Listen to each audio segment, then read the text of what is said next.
ಅಭಿಷೇಕ್, ನನ್ನ ಧ್ವನಿ ಕೇಳಿಸ್ತಾ ಇದ್ರೆ ವಾಕರ್ಸ್ ಬೆಳಿಗ್ಗೆ ಬರುವಂತ ವಾಕರ್ಸ್ ಏನಂತಿದ್ದಾರೆ? ತಾವು ಕಬ್ಬನ್ ಪಾರ್ಕ್ ಅಲ್ಲಿ ಇದ್ದೀರಿ, ಮಾತಾಡಿಸಿ ಅವರನ್ನ. ಜೊತೆಗೆ ಈ ಸದ್ಯದ ಹೊತ್ತಿಗೆ ಏನ್ ಮಾಹಿತಿ ಇದೆ ತಮ್ಮ ಹತ್ರ?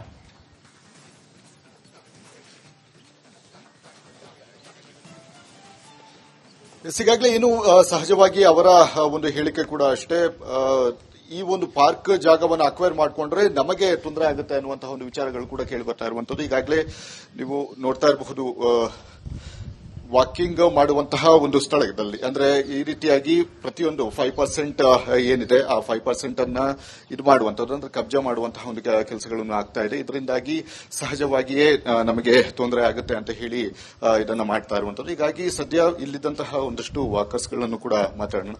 ಸರ್ ನಮಸ್ತೆ. ಸರ್, ಈಗ ಅದೇ 5% ಪಾರ್ಕ್ಗಳನ್ನು ಕಮರ್ಷಿಯಲ್ ಮಾಡೋದಕ್ಕೆ ನೋಡ್ತಾ ಇದ್ದಾರೆ ಸರ್ಕಾರ.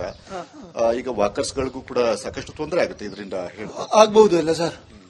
100% ಆಗಬಹುದು. ಇದ್ರ ಬಗ್ಗೆ ಏನ್ ಹೇಳ್ತೀರಿ ಸರ್? ಅಂದ್ರೆ ಸರ್ಕಾರಕ್ಕೆ ಒಂದು ಕಿವಿ ಮಾತು ಏನು? ಆ ತರ ಮಾಡಬಾರ್ದು, ಯಾವ ತರ ಇದೆ ಅದೇ ರನ್ನಿಂಗ್ ಇರಲಿ ಅಂತ ನಮ್ಮ ಉದ್ದೇಶ. ಅಲ್ಲ, ಕಮರ್ಷಿಯಲ್ ಪರ್ಪಸ್ಗೆ ಯೂಸ್ ಮಾಡೋದು ಒಳ್ಳೇದ ಸರ್? ಅಂದ್ರೆ ನೀವು ಕಮರ್ಷಿಯಲ್ ಯೂಸ್ ಯಾಕೆ ಮಾಡಬೇಕು ಸರ್? ಎಷ್ಟು ಇದು ಎಲ್ಲ ವಾಕಿಂಗ್ ಇದೆ, ಡೈಲಿ ಬೆಳಗ್ಗೆ ಬರ್ತೀವಿ, ಆತರ ಇದ್ರೆ ಬೆಸ್ಟ್ ಅಲ್ಲ? ಹಾ ಸರ್, ಅದೇ ತರ ಇದ್ರೆ ಬೆಸ್ಟ್. ಕಮರ್ಷಿಯಲ್ ಮಾಡೋದು ಅವಶ್ಯಕತೆನೇ ಇಲ್ಲ. ಬೇರೆ ಕಡೆ ಎಲ್ಲ ಲ್ಯಾಂಡ್ ಇರ್ತದಲ್ಲ, ಅದು ಮಾಡಬಹುದು ಅಲ್ಲ, ಇದಕ್ಕೆ ಮಾಡೋದು ಏನು ಅವಶ್ಯಕತೆ ಇಲ್ಲ ನಮ್ಮ ಪರ. ಹಾಗಾದ್ರೆ ಸರ್ಕಾರಕ್ಕೆ ನೀವು ಈ ತರದ ಮಾಡೋದು ತಪ್ಪು ಅಂತ ಹೇಳ್ತೀವಿ? 100% ಮಾಡಬಾರ್ದು.